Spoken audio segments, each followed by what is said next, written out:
హామీలు కూడా చెప్తుండ్రా. కళ్యాణ లక్ష్మి రావట్లేదు, అదేవిధంగా రైతు బంధు నిన్న మొన్న వేశారట. సరే, రైతులకు అయితే తక్కువ ఎక్కువ ఉన్నా కూడా ప్రతి రైతుల సమస్య కాబట్టి ఈ 6 గ్యారంటీలు టోటల్ గా ఫెయిల్ అయిపోయారు. ఈ 6 గ్యారంటీలు టోటల్ గా ఫెయిల్ అయ్యి కూడా ఇప్పుడు వాళ్ళు వచ్చి ఏం చెప్తారంటే అన్ని అమలు చేసినా చెప్తారు. మీరేం చెప్పాలంటే 2,500 రూపాయలు మహిళలకు ఇస్తున్నాడు. మన మహిళలకు ఎవరు కూడా 2,500 రాలే.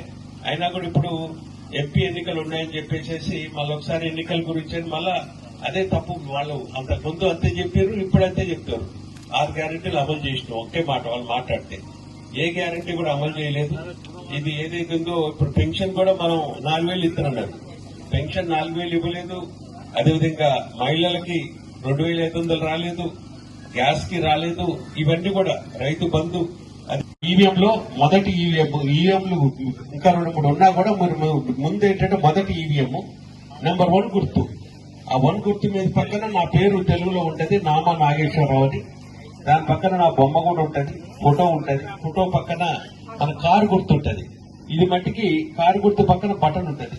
ఈ బటన్ కూడా ఏంటంటే ఆ సౌండ్ వచ్చిన దాకా మీరు ఖచ్చితంగా కూడా ఆ బటన్ నొక్కమని చెప్పి ఇక్కడ బడికి తప్పకుండా చూపెట్టాలా. శాంపిల్ బ్యాలెట్ కూడా వచ్చి ఉంటది. అందరు కూడా అది కూడా కొద్దిగా చెప్పండి. గుర్తు గురించి మన లోకల్ అది కూడా చెప్పాల్సిన అవసరం ఉన్నది.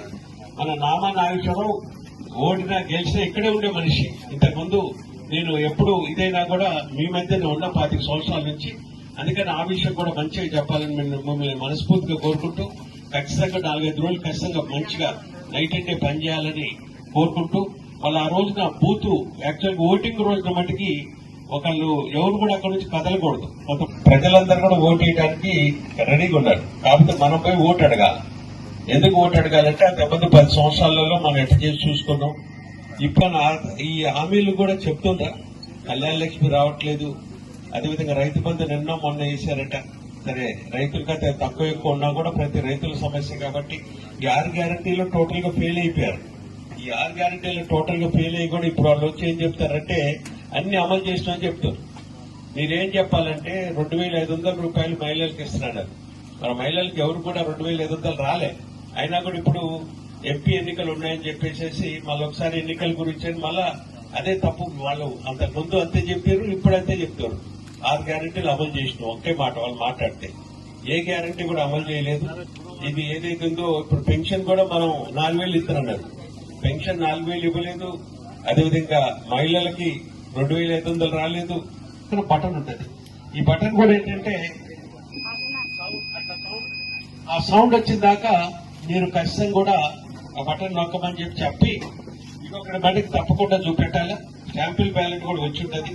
అందరు కూడా అది కూడా కొద్దిగా చెప్పండి. నాగేశ్వరరావు ఓడినా గెలిచినా ఇక్కడే ఉండే మనిషి. ఖచ్చితంగా 4-5 రోజులు ఖచ్చితంగా మంచిగా నైట్ అండ్ డే పనిచేయాలని కోరుకుంటూ వాళ్ళ ఆ రోజున బూత్ యాక్చువల్గా ఓటింగ్ రోజున మటుకి ఒకళ్ళు ఎవరు కూడా అక్కడ నుంచి కదలకూడదు. కొంతమంది మంచిగా రాత్రి దాకా ఈవీఎంస్ ఉంటాయి. ఫస్ట్ ఈవీఎం లో మొదటి ఓటే నామా గారి మన అదృష్టం మంచిగా వచ్చింది. దాన్ని మనందరం ఉపయోగించుకోవాలి. 10 మంది చెప్పగలిగిన అంశాలు ఏంటో, ఈ టౌన్ లో ఏం జరిగింది, ఇప్పుడు ఏం జరుగుతుంది, ఎట్లా ఇబ్బంది పెడుతుండ్రు, బిల్డింగ్ కట్టుకోవాలంటే పర్మిషన్, మట్టి దోవాలంటే పర్మిషన్, ఈ ట్యాక్స్ల మీద ట్యాక్స్లు వేసి చాలా మంది ఇబ్బంది పెడుతున్నారు. ఇక మన నాయకత్వం మీద ఎస్సీ యాక్ట్ పెట్టాలని చెప్తున్నారు. పోలీసు అధికారులు కూడా నేను కలిశాను. మళ్లీ సభాముఖంగా విజ్ఞప్తి చేస్తున్నాను. ఇట్లా అక్రమ కేసులు పెట్టే వాళ్ళని మీరు ప్రోత్సహిస్తే వ్యవస్థ నష్టం జరుగుతుంది. దయచేసి ఆ విధంగా చూడొద్దని చెప్పి కోరుకుంటూ అసలైన తొలి వెలుగు. ఫాలో వాట్సాప్ @తొలి వెలుగు official.